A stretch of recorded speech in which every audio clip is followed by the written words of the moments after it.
What? You're giving up and coming back from Boston already? It's been a while since he's seen me, but Grandpa's first words are just that. I almost respond with a sharp tone, but I hold back. I bow deeply and say to Grandpa, "Please, I need to borrow some money." Grandpa, who had been silent, slowly started to speak. What happened to the money I've been sending? I've been sending you $1,000 every month. What? I'm hearing this for the first time. I'm Jessica, 20 years old. I left my hometown right after graduating high school. I have a dream, to become a hairstylist. I was so moved when I was made up like a princess at the age of 7. Since then, I've always dreamed of becoming a hairstylist. It may be a common dream, but I was determined. I was raised by a single mother. My parents divorced when I was in middle school, and it's been Mom and me ever since. My mom's family home is nearby. Grandma has passed away, and now my difficult grandpa lives there with my gentle uncle and his wife. One day in the 11th grade, I went to visit my mom's family home with her. That's when I declared that I had decided to attend a beauty school in Boston. Mom looked reluctant. "I want to support you, but it's financially tough. As you know, I'm part-time, so my job isn't stable." "It's okay. I know our family is struggling. I'll work there for a year and save up. With that money, I'll pay for school. Don't worry, I'll earn my own living expenses." Mom was surprised. It was hard to persuade my worried mom, but eventually she said, "If that's what you've decided." Uncle said, It'll definitely work out. supporting me, but one person remained unconvinced. Grandpa. I'm against it. "Why, Grandpa?" Grandpa snorted. You've always been taken care of by Sarah. Have you ever done housework? Cleaning, laundry, cooking? You haven't done anything. Relying on your mother for everything, even as a woman. Do you think you can live a life where you save money? He was right, but Grandpa doesn't do housework either. He's old-fashioned, probably thinks household chores are women's work. I rebelled against Grandpa. "I might not be able to at first, but I'll learn. I'll be fine." Studying, honing skills, working part-time, and managing household chores on top of that. You're expecting too much from yourself. I can foresee you getting caught by some weird guy in the city and being abandoned. Uncle intervened, asking Grandpa and me to calm down. Grandpa stayed silent, not speaking for the rest of the day. "Just watch me, Grandpa." I thought of harsher words, but held back. "I will, absolutely will go to Boston and become a hairstylist." From that day, I started helping with the household chores. I worked part-time jobs and saved up the money to go to Boston myself. After graduating high school, I moved to Boston as planned, and then came the days of part-time work. For a year, I worked tirelessly without visiting home. Thanks to that, I managed to save up for 2 years of tuition at the beauty school and a little extra. I even got accepted into the beauty school I hoped for. Everything was going smoothly. This struggle could make me the protagonist of a movie 30 years later. The path to my dream shone brightly. However, contrary to my bright future, the world was growing darker. A global pandemic struck. Right around the time I was about to start school, the world came to a standstill. My daily life became completely different from the school life I had imagined. Classes were remote. Practical lessons meant watching videos filmed by the instructors and figuring out things on my own. I couldn't make friends because I couldn't go to school. All the preparations I had made to attend beauty school for a year felt in vain. Part-time work became sparse and insufficient for a decent income. The money I had saved up for tuition started to dwindle. This wasn't how it was supposed to be. I was filled with anxiety about the future, and my spirits were low. I thought about going back home many times, but every time I would remember Grandpa's face. You're expecting too much for yourself. The frustration from when he said that kept me going. I absolutely won't go back home. I couldn't return until I had exceeded Grandpa's expectations. I was stubborn. With anxiety and stubbornness, my feelings fluctuated, but somehow I managed to persevere in Boston. Even with the difficulties of in-person classes, I worked desperately. Thanks to that, by the end of my freshman year, I was at the top of my class. How about that, Grandpa? You must think differently of me now. But the money problem was becoming more serious. I was cutting corners on living expenses as much as possible, yet my savings continued to decrease because the income just wasn't enough. When I was saving money, I used to work at a grocery store in the early morning, a cafe during the day, and a bar at night. Once school started, I planned to continue only the early morning and night part-time jobs. But with fewer people going out, the bar job disappeared completely. The grocery store job in the morning didn't bring in much income. Even if I wanted to change jobs, the number of job postings had decreased. Unfortunately, I hadn't been able to find a new job. I thought about delivering as a courier, but without a bike or motorcycle, it was difficult. In such a situation, I continued to live off my savings. Now, I only have enough money left for next year's tuition. If I pay the tuition, I won't have enough to live on. I can't even afford the rent. Troubled by this situation, I decided to call Mom. Mom, what should I do? I might run out of money. That's tough. I heard living expenses in Boston are high. Mom sounded genuinely worried. I felt sorry for worrying her, sorry for being such a failure. Sorry, my work has also decreased. I can send about $100 a month, but that won't be enough, will it? Mom fell silent. Maybe I shouldn't have called. Tears welled up in my eyes from my own pitifulness. Should I consult Grandpa? He's the one who said all those things about being a woman and such. I don't want you to give up on your dream since childhood. Let's ask William to lend us some money. David is also there, so I think they can manage something. Okay. Right. Mom is supporting me. She will ask with me. This is no time to be stubborn. To repay Mom's support, I must solve this money problem. A week later, I made my first trip back home. It took courage to return amidst the calls for self-isolation. I hesitated even to spend on the travel expenses. But I couldn't just ask for money over the phone. I couldn't leave it to Mom. I had to ask Grandpa in my own words. What, you're giving up and coming back from Boston already? Those were Grandpa's first words.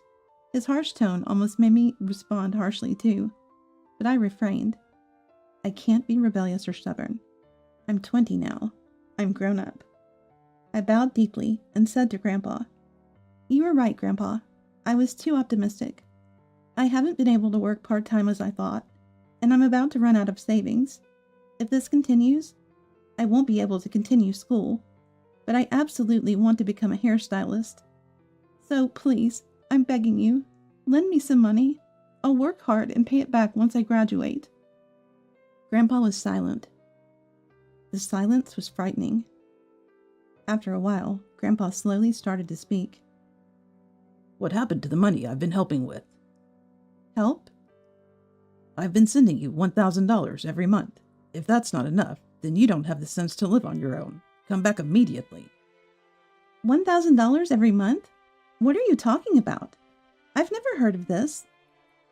I looked at Mom, and she was also surprised. William, what do you mean by $1,000 every month? What do I mean? Working all the time won't lead to studying. You are so eager to rush off to Boston, and it's inexcusable to return without learning anything. To prevent that, I asked David to make the transfers.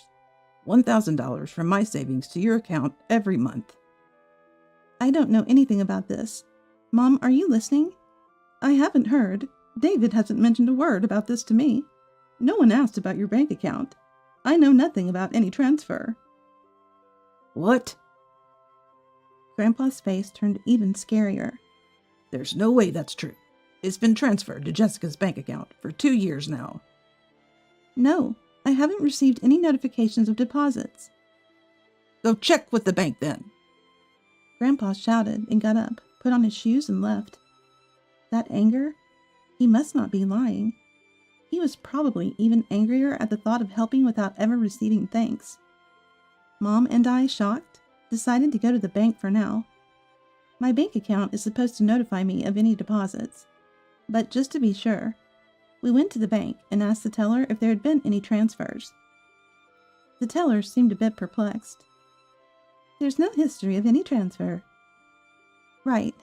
Indeed, there was no history of any transfer. Neither Mom nor I knew about it. But Grandpa insists that he's been sending $1,000 every month. Where has Grandpa's aide gone? Chase the mystery of the vanished 24K. It sounds like a TV show. And it's clear who the culprit is, even to a child. But it's hard to say. We returned home in silence. Once calmed down, I cautiously approached the subject with Mom. Mom, about what Grandpa said? Yes, we need to talk to David about it. Right.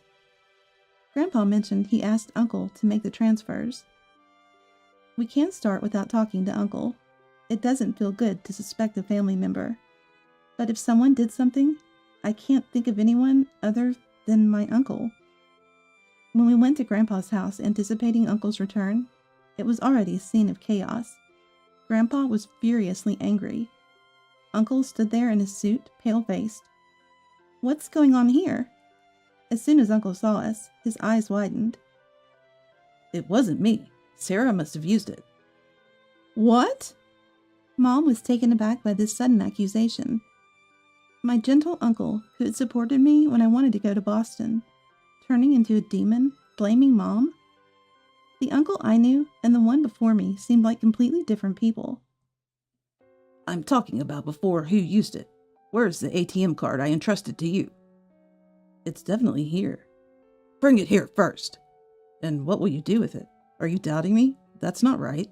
Bring it here, I said. Grandpa was shouting, spitting in anger. He might burst a blood vessel from all that anger.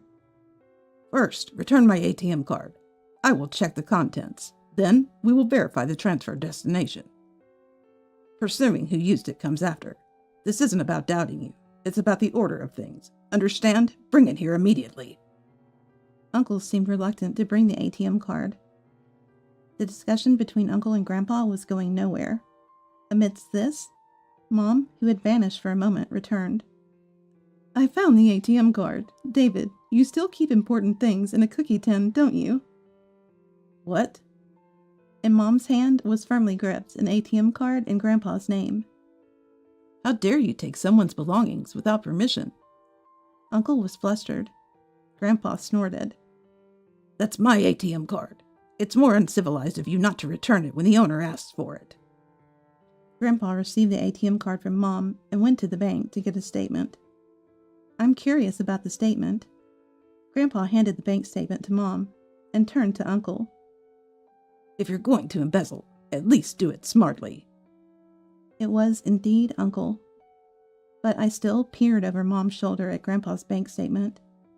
There was a transfer of $1,000 around the first of every month. The name on the transfer destination was David. Uncle had been transferring the money entrusted by Grandpa not to me, but into his own account. David, why would you do this? Why? Jessica, you really don't understand, do you? Uncle was cold to my muttered words. I work at the state's welfare office every day, counseling people on social assistance. There are so many people suffering out there, and yet you get to do what you love and receive $1,000 every month. How is that fair? Since COVID-19, the applications have only increased. You wouldn't understand the struggle living so comfortably. That's why I haven't sent the money. It's a punishment. Uncle shouted, spitting as he spoke. He's just like Grandpa when it comes to anger. But his justification couldn't be more different from Grandpa's. David, don't mix up different issues. The fact that people are suffering, that I'm doing what I love, and that you're busy, these are all separate things. What did you say? Yes, it's a big problem that people are suffering. And it's true. I'm pursuing what I love. But you punishing me has nothing to do with it. Don't be insolent. I'm disappointed in you, David. I thought you were kind and respectable. Now return Grandpa's money you transferred to your account and apologize for trying to make my mom look like the villain. My uncle's face turned red with my words. Don't joke around. What kind of attitude is that towards an adult? I'm an adult too, and yet you're the one keeping treasures in a cookie tin like a child. As I was about to retort, a loud noise echoed. Grandpa had collapsed. Was it from too much anger? Had a blood vessel burst? Grandpa? I rushed to Grandpa, and he spoke to me in a faint voice. What, Grandpa? Dad. My uncle staggered over in a daze. Standing across Grandpa, I fiercely said to Uncle, David, what if this is the end for Grandpa? What do you have to say? No, sorry, Dad. I was wrong. Sorry for being such a bad son. I used your money. Sorry. You used it? You've been deceiving me for 2 years? Yes, I'm sorry. I said a lot, but truthfully, I was just succumbing to temptation in front of me. Sorry. Okay, I understand. Uncle was crying. Mom was crying too. Watching the two of them, Grandpa suddenly sat up as if nothing had happened. What? Foolish to be fooled by such poor acting. Confess everything from the beginning. What? Grandpa hadn't collapsed. He had pretended to fall. He had given me a difficult task by being the first to rush over, to make him confess. His voice was faint but firm, and I immediately understood. This one's going to be okay, and acted accordingly. Uncle slumped, defeated. Everything was clear now. Later, I heard from Mom. There had been $40,000 in the bank account Grandpa entrusted to Uncle. Uncle was frustrated that such a large amount of money was passing through him. He gave in to temptation and transferred Grandpa's money to his own account. It would have been better if it had ended with that satisfaction, but Uncle spent the money on his hobbies. One mistake should have been enough to stop, but Uncle didn't reflect. Instead, he decided to assert that his actions were justified. Uncle tried to make me the villain, listing baseless reasons and inconsistent logic to make himself the hero. But deep down, he felt regret. He knew his own dirtiness and mistakes. That's why, when Grandpa pretended to collapse, words of apology immediately came out. Faced with the need to confront his wrongdoings, Uncle hurriedly left Grandpa's house. Aunt, unaware of Uncle's misconduct, went back to her parents' house saying she needed to calm down. Mom mentioned there seems to be a likelihood of divorce. Uncle had spent the money on something quite unexpected. He had been collecting large figures. They were packed in a storage room, unknown to anyone. I'd support him if he bought them with his own money and planned to open a museum someday, but not with embezzled funds. We managed to sell them to others with the same hobby and recovered some money. My financial issue was resolved by borrowing money from my grandpa. Right after Uncle left the house, Grandpa handed Mom $10,000. He didn't say anything to Mom, but she immediately understood it was meant to help me. I wrote a promissory note and mailed it to Grandpa. Having to repay Grandpa became my motivation. A year later, Mom, concerned about Grandpa living alone, started living with him. I feared Grandpa's old-fashioned nature meant Mom would end up doing all the household work.